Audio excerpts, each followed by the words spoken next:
our guest, Lucas Marsh, infielder, West Liberty University. Yo. So, Lucas, we're going to get right into it. Tell me a little bit more about your baseball career and definitely more like what's your why? Why are you getting into the grind? Why are you chopping wood, carrying water? What's your why when it comes to baseball? All right. To start off about my baseball career, to start, always kind of undersized, coming from a small area, Buffalo, New York area. I feel like it's overlooked, that area. There's a lot of dogs that come out of there. People just don't know it, and I feel like that area alone is kind of underlooked, and or not underlooked, overlooked, and I feel like it kind of gave me that chip on my shoulder to get after it and almost like I got something to prove that there's a lot of people that are not getting seen, and I feel like there's a lot of people that deserve to get seen that just don't necessarily get the attention just based off like the area they're from or the so say the competition they are facing, but some people can't normally control that. No, for sure, always focusing on what's within our control, but that's the magic thing about baseball and that's what we love this game is the opportunity baseball brings through all divisions, JUCO, NAIA. Baseball's magical. That's just how the baseball works. So now there's something I really want to reflect with you with training with you for over a year now. I would definitely say the most thing that stands out the most is definitely your enthusiasm, your childlike joy and energy. So take me back to those roots as a child and that energy and take the people through the process of how you systemize your energy each day to show up to the field. One with last year you knew you weren't playing as a red shirt and you were still bringing energy and juice every day, focus on the process and getting better. So I know that's a big question, but unpack it in parts. So just like to start, I feel like this goes back along my baseball career. Again, always undersized, a little bit on the undersized side, and I feel like that bringing that joy to the game, or like almost like I'm gonna show up to, not like I'm just gonna show up to the field with a smile on my face, and hopefully my smile on my face makes someone else smile. You know what I'm saying? For And sure, then for sure. like I feel like that joy comes from like the little kid in me. Like, so when I come from predominantly like football family. Like baseball is like the second, is like football is the main sport, but like baseball is like was kind of like when I was a kid was kind of like second coming to football. But the one thing I always liked about baseball when I was a kid was that you could slide. Like that's my one thing about baseball is I love to slide. And when I was a little kid, when I first played, I played t-ball, and I would slide into every base I would slide into. And when I was like a freshman in college, I was going through like typical struggles like adversity on the field, and I was like wondering to myself like, is baseball like really the sport, like, or like is baseball like, is it for me? Almost, I was kind of like questioning, and I was like, and I would just talk to my father, and then we like, the only reason I wanted to play and even started to play baseball was just because I wanted to slide, not because I wanted to like get a hit or anything.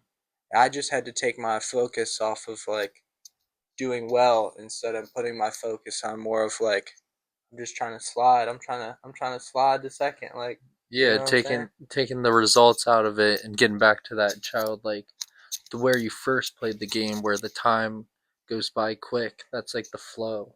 We Cause, always have that invitation. Cause like when I was a kid, I wasn't worried about hitting a backside double or trying. Where I wasn't worried about any of that. I was just trying to slide, look, and say what up to mom on first base. I Like, know, cheesing and that's what I'm cheesing, saying. always sliding with the tongue out. That's what, Yeah, yeah. having fun with it for sure. So when it comes to the way you handle your adversity now compared to where you are now to like in your past, what would you say the biggest difference you had to learn so now when you handle adversity in the game, you're using it to grow and improve your game rather than drain your confidence? I feel like a big thing that I've learned throughout my career is um, not to look left or not to look right, and to kind of just like everyone's gonna have a struggle. Like everyone's gonna go through struggles in the game, and on the day that you're struggling, the person you're left to could be having the best day of their life. And so I wouldn't be too worried about what the person next to you is doing. Just stay more focused on how you're gonna turn your day around, and how that next pitch can rekindle how you're thinking about your swing, or like because there always is that next pitch, and there always is like something to look forward to. And a great baseball mind that I've learned from, his name's Brad Weitzel. One of his quotes that he says is, baseball is the fairest game in the world. Every day you start 0 for 0. And it's a great way to look at things, saying you're struggling, or even if you're on a hot streak and you're trying to stay on that hot streak, just look at it. It's like every day I start 0 for 0 and I'm not entitled to anything. For sure, because that's the way life is as well. It's each day's a fresh day, fresh opportunity. The present moment is the gift. Anything outside of that, because that's where our best performance happens. So being present day to day gives us, especially in the game of baseball too, playing every single day, it's different. Learning how to deal with failure one day, wake up the next day, not let it affect you as a person, learn from it, still attack the game.